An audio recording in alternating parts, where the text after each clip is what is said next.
नमस्कार. संस्कृत ही अशी एक भाषा आहे की ज्यामध्ये आपल्याला व्याकरणाचं उत्तम ज्ञान पाहिजे.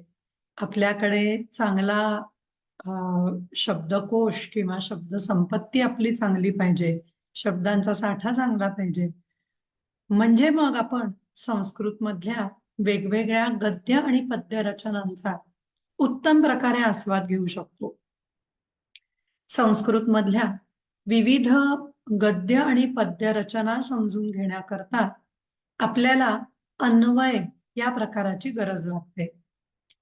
आजच्या ह्या व्याख्यानामध्ये आपण अन्वय म्हणजे काय हे समजून घ्यायचा थोडा प्रयत्न करूया.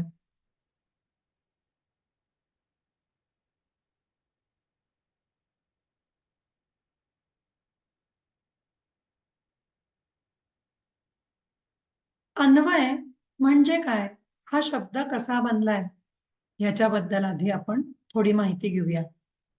संस्कृतमध्ये प्रत्येक शब्द हा जवळजवळ कोणत्या ना कोणत्या तरी धातूपासून बनलेला असतो. तसा हा जो अन्वय शब्द आहे ना, तो अनु उपसर्गपूर्वक ई धातूपासून बनलेला आहे. ई धातूचा अर्थ आहे जाण. गत्यर्थक धातू असल्यामुळे आपल्याला अनु या उपसर्गामुळे च्या मागोमाग जाणं हा अर्थ तिथे लावता येतो. अन्वयः याचा अर्थ मागोमाग जाणारा. आता कोण मागोमाग जातंय, तर अर्थ हा त्या रचनेतून मागोमाग जातोय. म्हणजे काय, लक्षात घेऊया. ज्या वेळेला संस्कृतमध्ये पद्य रचना असते ना, तेव्हा पद्य रचनेमध्ये महत्वाचं असतं वृत्त, म्हणजे त्याची चाल, ज्याला आपण प्राचीन वैदिक भाषेमध्ये छंद असंही म्हणलो. आपल्याला माहिती आहे अनुष्टुप हा रामरक्षेतला छंद, किंवा नंतर शार्दूल विक्रीडित, उपेंद्र वज्रा, इंद्र वज्रा यासारखी अनेक वृत्त ही संस्कृत पद्याचा विशेष असतात. या पद्यरचनेमध्ये लघु आणि गुरु या वर्णांचा जर क्रम सांभाळायचा असेल तर आपल्याला एक विशिष्टच शब्द विशिष्टच ठिकाणी हा लघु गुरुचा क्रम यावा म्हणून वापरावा लागतो. म्हणून लघु गुरुचा क्रम न चुकवता पद्यरचनेमध्ये आपल्याला त्या वृत्ताचा हा नीट विचार करावा लागतो. जेव्हा आपल्याला अर्थ लावायची वेळ येते तेव्हा मात्र आपल्याला त्या श्लोकामधले शब्द हे बदलून घ्यायला लागतात, म्हणजे त्यांचा क्रम हा बदलून घ्यायला लागतो. जेव्हा आपल्याला श्लोकातल्या शब्दांचा क्रम बदलून घ्यायला लागतो असं आपण म्हणतोय, तेव्हा श्लोकामध्ये नक्की शब्द किती आहेत हे कळण्यासाठी आपल्याला श्लोकातल्या शब्दांचे संधी सोडवायला लागतात.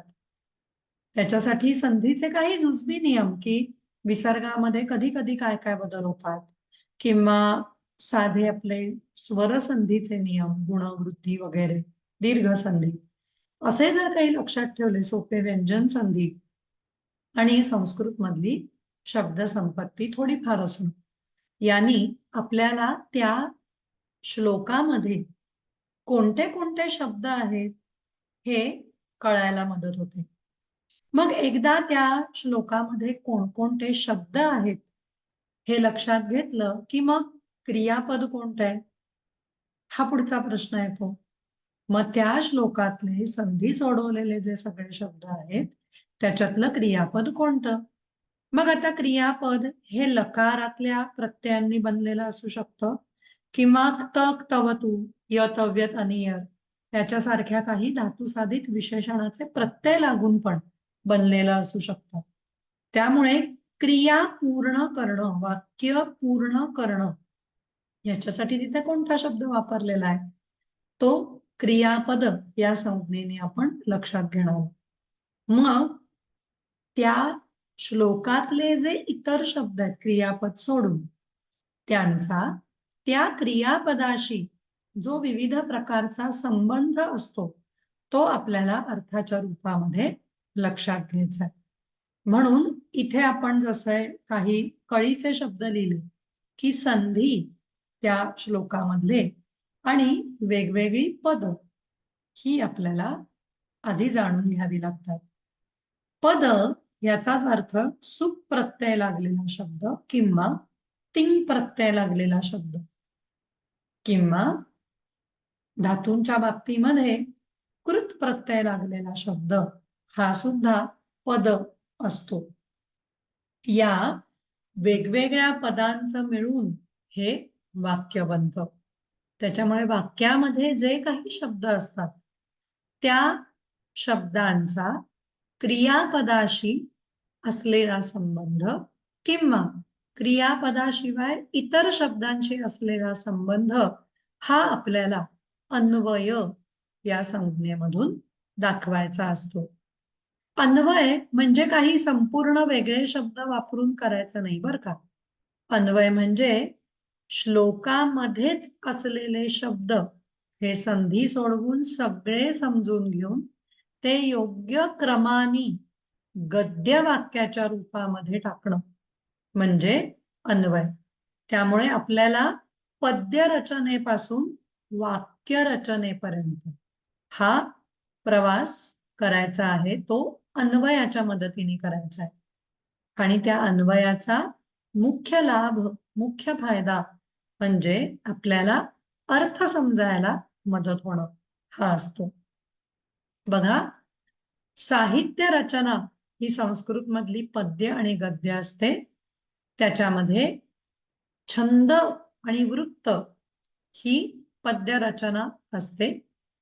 पहिल्यांदा कर्तृपद, मग कर्मपद आणि मग क्रियापद ही गद्य रचनेमधली जी रचना असते ती पद्यामध्ये मिळत नाही.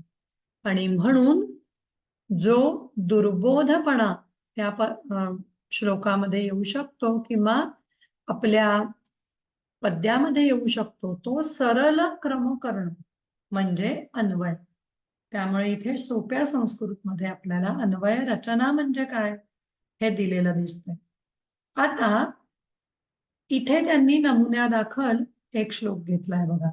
लोभाविष्टो नरो वित्तम वीक्षते न तु संकटम दुग्धम पश्यति मार्जारो न तथा लघुडाहतिम. अत्र किं क्रियापदम वीक्षते. कः वीक्षते? नरः. कीदृशः नरः? लोभाविष्टः. लोभाविष्टः नरः किं वीक्षते? वित्तम. किं न वीक्षते? संकटम. मार्जारः किं पश्यति? दुग्धम. किं न पश्यति? लघुडाहतिम. त्यामुळे या सगळ्या प्रश्नांचा आढावा घेतला आणि कोणकोणते शब्द कोणकोणत्या विभक्तीत तिथे आहेत हे एकदा आपण लक्षात घेतलं की खालच्या लाल रंगातल्या ओळीप्रमाणे आपल्याला अन्वय दिसेल. यथा मार्जारः दुग्धम पश्यति लघुडाहतिम तु न पश्यति तथा लोभाविष्टः नरः वित्तम वीक्षते संकटं तु न वीक्षते. या पद्धतीने एका सोप्या श्लोकाचा आपल्याला अन्वय दिसतोय. हा एक उदाहरणादाखल जो आपण श्लोक घेतला त्यामध्ये आपल्याला काही या गोष्टी लक्षात आल्या असतील की जे श्लोकामध्ये विविध शब्द आहेत त्यांच्या विभक्ती काय आहेत, मग त्या ज्या विभक्ती आहेत ते जे शब्द आहेत विशिष्ट ते क्रियेशी संबंधित आहेत का, तर ती विभक्ती कारक विभक्ती असं आपण म्हणतो. याशिवाय सुद्धा त्या श्लोकामध्ये काही शब्द असतील जे त्या क्रियापदाशी संबंधित नाहीयेत, तर क्रियापदाशिवाय वेगळा कुठला जो शब्द वाक्यात आहे त्याच्याशी संबंधित आहे त्यांना आपण म्हणणार आहोत उपपद विभक्ती. त्याही उपपद विभक्तींचा आपल्याला थोडा अभ्यास हा श्लोक रचना किंवा पद्य रचना अभ्यासताना तिचा अन्वय लावताना हा करावा लागतो. अन्वयामध्ये अध्याहृत क्रियापद किंवा अध्याहृत पद हा पण एक महत्वाचा भाग आहे. ज्यामध्ये अध्याहृत क्रियापद म्हणजे काय, तर अस्ति, भवति, वर्तते, विद्यते यासारखी जी क्रियापदं आहेत ती आपल्याला तिथे आहेत असं गृहीत धरावं लागतं. म्हणजे संस्कृतचं हे वैशिष्ट्य आहे की टू बी इंग्लिश मधला किंवा अस्ति, भवति, वर्तते, विद्यते असणे या अर्थाचे जे धातू आहेत ना हे ते जरी वाक्यामध्ये नसले तरी वाक्याचा अर्थ पूर्ण होतो. म्हणजे अत्र किम अस्ति, कपाटिका, बस म्हणजे तिथे अस्ति हे अध्यारूत आहे, म्हणजे तिथे त्याचा अंदाज आपल्याला बांधता येतो. अशा पद्धतीने अस्ति, भवति, वर्तते, विद्यते या पद्धतीने जर तिथे क्रियापद हे आपल्याला अध्यारूत करायचं असेल तर तो सुद्धा अन्वयातला एक महत्वाचा भाग असतो. तसंच अध्यारूत पद. इतरही काही पद क्वचित प्रसंगी, जसं काही अव्ययांच्या जोड्या आपण वापरतो यथा तथा, यदि तर्हि, यद्यपि, तथापि, यावत तावत, यथा तथा, त्या जोड्या या अन्वयामध्ये आपल्याला जर मूळ श्लोकात एखादीच त्याच्यातली जोडीतला शब्द असेल तर तो दुसरा शब्द तिथे नव्याने घालायला लागतो. त्यामुळे अन्वय करतानाच्या या काही महत्वाच्या मुद्द्यांचा नक्की आपण विचार करूया. आता व्याख्यानाच्या पुढच्या भागामध्ये आपण काही उदाहरणं ही लक्षात घेऊया. पहिलं बघूया. विकृतींनैव गच्छन्ति संगदोषेण साधवः आवेष्टितं महासर्पैश्चन्दनं न विषायते. नैव मध्ये संधी दिसतोय, न एव दुसऱ्या ओळीतही महासर्पैः चंदनम असा संधी दिसतोय. त्यामुळे एकंदर आपल्याला जे शब्द इथे दिसतात ते विकृतीं न एव गच्छन्ति संगदोषेण साधवः आवेष्टितं महासर्पैः चंदनम न विषायते. आता यामध्ये पहिल्या ओळीत गच्छन्ति आणि दुसऱ्या ओळीत विषायते असे क्रियापद आहेत. गच्छन्ति हे प्रथम पुरुष बहुवचनी क्रियापद असल्यामुळे साधवः हा प्रथमा बहुवचनातला कर्ता हा गच्छन्तीचा कर्ता आहे. साधवः गच्छन्ति, सज्जन जातात. नैव गच्छन्ति, मुळीच जात नाहीत. कुठे? विकृतीम, बदलाकडे. आता विकृतीम गच्छन्ति म्हणजे बदलणं अशी एक आपल्याला लाक्षणिक गती इथे वापरलेली दिसते. साधवः विकृतीम नैव गच्छन्ति, सज्जन कधीही बदलत नाहीत. कशाने तृतीया वापरली बघा, संगदोषेण, संगतीच्या चुकीमुळे किंवा चुकीच्या संगतीमुळे कधीही सज्जन बदलत नाही. त्याच्यासाठी पुढच्या ओळीत उदाहरण दिलंय बघा, दृष्टांत दिलाय. आवेष्टितं चंदनम, कसं आहे चंदन? वेढलेलं. कशानी? महासर्पैः, मोठ्या सापांनी वेढलेलं चंदन न विषायते, विषारी होत नाही, विषारी बनत नाही. चंदनामध्ये विष नसतं, पण ते चंदन स्वतः बदल पण नाही करून घेत. का? संगदोष, संगतीच्या दोषामुळे. संगतीचा दोष कुठला? कोणाची संगती चंदनाला? महासर्पांची. म्हणून दुसऱ्या ओळीचा अन्वय महासर्पैः आवेष्टितं चंदनम न विषायते. पूर्ण श्लोकाचा अन्वय होईल साधवः संगदोषेण विकृतीं नैव गच्छन्ति न एव गच्छन्ति. कंसात तुम्ही इथे आता अध्यारूत पद म्हणून यथा घालू शकता, कंस पूर्ण करायचा. महासर्पैः आवेष्टितं चंदनम न विषायते. सज्जन संगतीच्या चुकीमुळे बदलाकडे जात नाहीत, बदलत नाहीत. जसे हा शब्द कंसात यायला पाहिजे सरळ अर्थामध्ये, मोठ्या सापांनी किंवा अजगरांनी विळखा घातलेला चंदनाचा वृक्ष विषारी बनत नाही. या श्लोकामध्ये आपल्याला आवेष्टितम हे चंदनमचं विशेषण दिसेल. तसंच विषायते हे आपल्याला नामधातू म्हणून इथे दिसतंय. पुढचा श्लोक बघूया.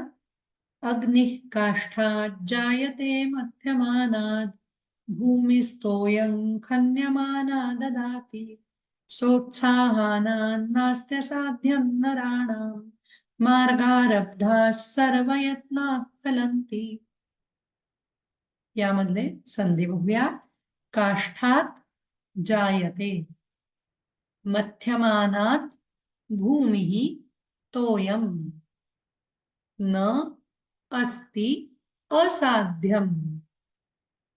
या प्रकारे जेव्हा आपण संधी सगळे सोडवून घेतोय तेव्हा आपल्याला ददाती हे एक क्रियापद दिसतंय, जायते हे एक क्रियापद दिसतंय आणि अस्ति हे दुसऱ्या ओळीत दिसतंय. तसंच फलंती हे क्रियापद पण दुसऱ्या ओळीत दिसतंय. 4 क्रियापद आहेत. त्याच्यामुळे आपण असा प्राथमिक अंदाज हा बांधू शकतो की श्लोकाचे जे 4 विभाग असतात, 4 चरण असतात, 4 पाद असतात, त्या प्रत्येक पादासाठी इथे आपल्याला एक एक क्रियापद वापरलेलं आहे. बघा, अग्निः काष्ठात जायते मध्यमानात. विशेषण विशेषणाचा नियम लावायचा तर मध्यमानात पंचमी एकवचन, तसंच काष्ठात हे पण पंचमी एकवचन. म्हणून मध्यमानात काष्ठात अग्निः जायते, किंवा अन्वयामध्ये कर्ता प्रथम घ्यायचा तर अग्निः मध्यमानात काष्ठात जायते. तसंच दुसरा चरण बघा, खन्यमाना भूमिः स्त्रीलिंगी प्रथमा एकवचन, तोयम ददाति. तिसरा चरण, सोत्साहानां नराणां असाध्यम न अस्ति. आपण इथे विशेषण विशेषाचा नियम लक्षात घेऊन एकाच लिंगवचन विभक्तीतले शब्द हे एकत्र करतो. मार्गारब्धाः सर्व यत्नाः फलन्ति. म्हणजे संपूर्ण श्लोकाचा अन्वय बघा. मध्यमानात काष्ठात अग्निः जायते, खन्यमाना भूमिः तोयं ददाति, सोत्साहानां नराणाम् असाध्यं न अस्ति, मार्गारब्धाः सर्व यत्नाः फलन्ति. या अन्वयाप्रमाणे अर्थ करायला कितीतरी सोपा जातो बघा. घुसळल्या जाणाऱ्या लाकडापासून अग्नी जन्माला येतो. खणल्या जाणाऱ्या जमिनीपासून पाणी मिळतं, किंवा खणली जाणारी जमीन पाणी देते. उत्साही असलेल्या लोकांना अशक्य काहीही नसतं. योग्य रस्त्याने सुरू केलेले सगळे प्रयत्न सफल होतात. इथे मध्यमानात आणि खन्यमानात या ठिकाणी शानच हा प्रत्यय आपल्याला दिसतोय. मंथ मथनाती असा धातू आहे, मथनीते असं उभयपद आहे, पण इथे मात्र तिथे कर्मवाच्य शानच आहे, म्हणून मंथला य लागलाय आणि मग शानच. तसंच खनला सुद्धा य लागून कर्मवाच्याचा मग शानच लागलेला. तसंच पुढच्या ओळीमध्ये मार्गारब्धाः, मार्गे आरब्धाः हा समास दिसतोय. असाध्यम मध्ये न साध्यम समास आहे. सर्वे यत्नाः मध्ये कर्मधारय समास आहे. उत्साहेन सहिताः तेषां असा हा सहबहुव्रीही आहे. सोत्साहानां असा एक खूप सुंदर उपदेश करणारा हा श्लोक. हा आता पुढचा अन्वयासाठी बघूया. उद्योगिनं पुरुषसिंहमुपैति लक्ष्मीर् दैवेन देयमिति का पुरुषा वदन्ति दैवं निहत्य कुरु पौरुषमात्मशक्त्या यत्ने कृते यदि न सिद्ध्यति कोत्र दोषः. यामधली संधीची पद फोडूया. पुरुषसिंहम उपैति, लक्ष्मीः दैवेन. देयम् इति। का पुरुषाः वदन्ति? पौरुषम् आत्मशक्त्या। कः अत्र?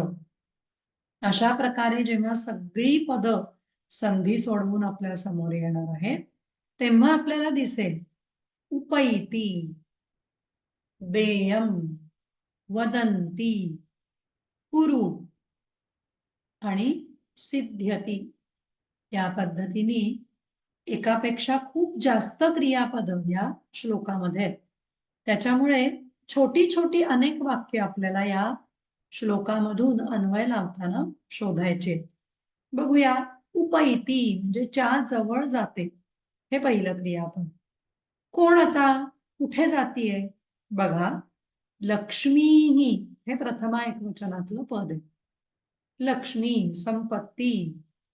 उद्योगिनम पुरुष सिंहम उपैती. उद्योग करणाऱ्या, काम करणाऱ्या, धडपड्या अशा श्रेष्ठ माणसाकडे जाते.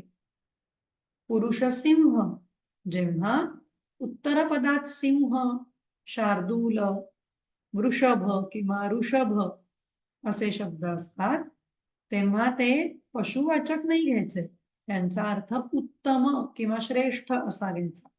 त्यामुळे पुरुषसिंह म्हणजे पुरुष श्रेष्ठ. असा पुरुष श्रेष्ठ जो उद्योगी आहे, जो सतत काम करतोय, त्याच्याकडे लक्ष्मी जाते. अन्वय कसा झाला बघा. लक्ष्मी ही उद्योगिनम पुरुषसिंहम उपैती.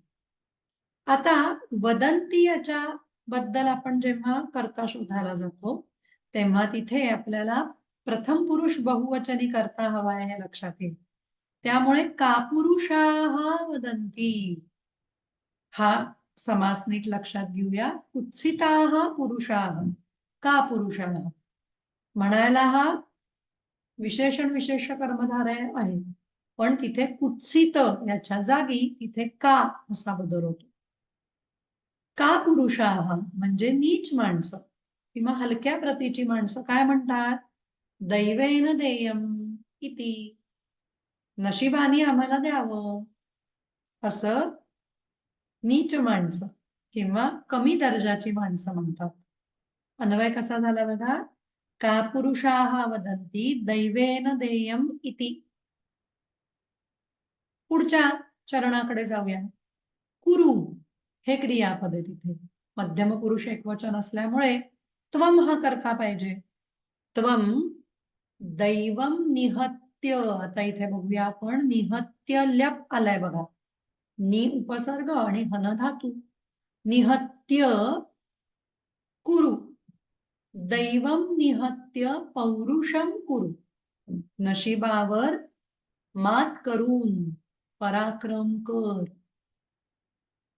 कशानी? कशाच्या मदतीने? तर आत्मशक्त्या, स्वतःच्या बलाने. स्वतःच्या बलाने नशिबावरती मात करून पराक्रम कर.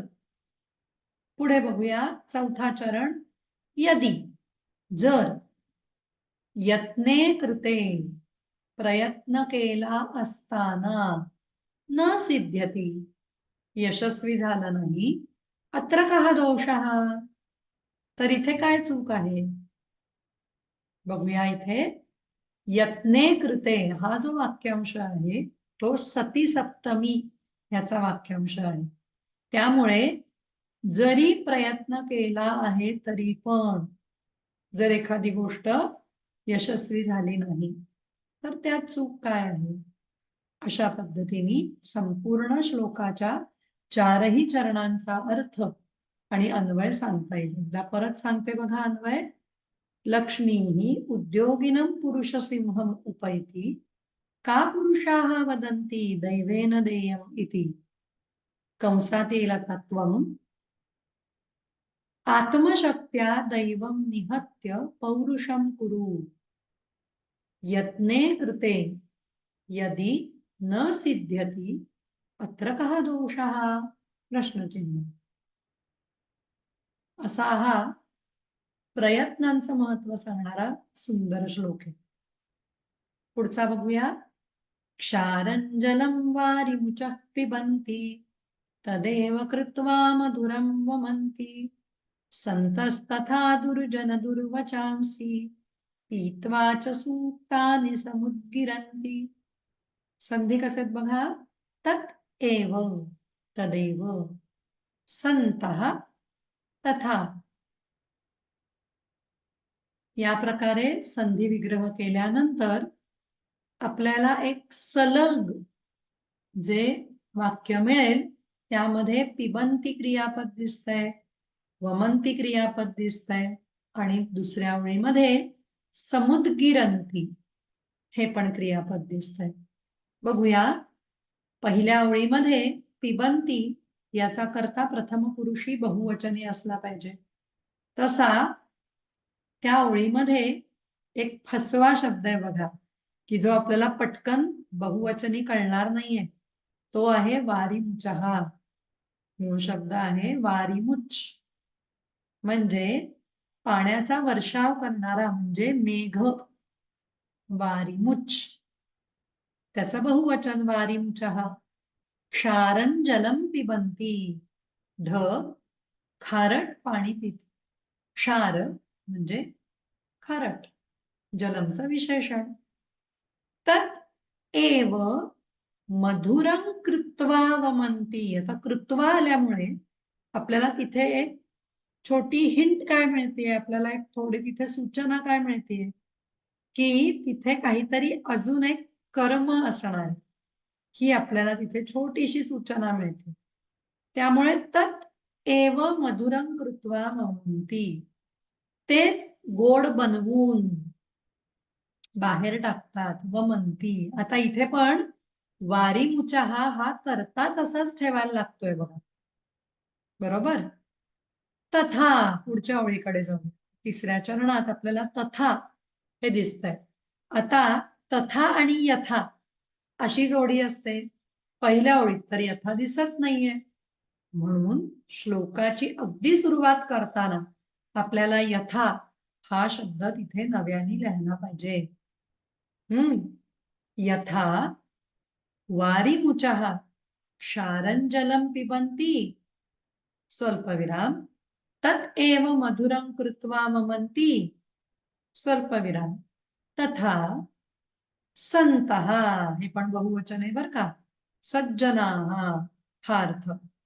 त्याचप्रमाणे सज्जन दुर्जन दुर्वचांसी पीत्वा, दुष्टांची वाईट बोलणी पिऊन सूक्तानि च समुद्गिरन्ति, चांगलं बोलणं हे बाहेर टाकतात किंवा चांगलं बोलतात. पुन्हा एकदा सलग अन्वय सांगते. कंसात आधी येईल यथा कंस पूर्ण, वारिमुचः क्षारं जलं पिबन्ति स्वल्पविराम तत् एव मधुरं कृत्वा वमन्ति स्वल्पविराम तथा संतः दुर्जन दुर्वचांसी पीत्वा सूक्तानि च समुद्गिरन्ति. खूप सुंदर उदाहरणातून आपल्याला ज्या पद्धतीने दुष्टांचं वाईट बोलणं पचवूनही सज्जन चांगलं बोलतात त्याची चांगल्या उदाहरणाने माहिती दिली.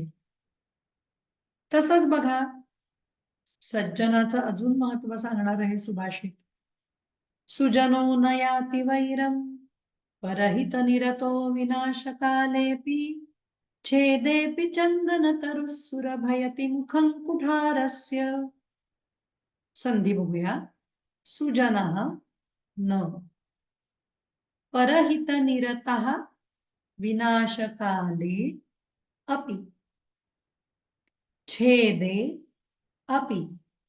या पद्धतीने आपण जेव्हा या संधींमध्ये आपण विग्रह करू तेव्हा आपल्याला आता याती हे क्रियापद दिसतंय आणि सुरभयती हे पण क्रियापद दिसतंय.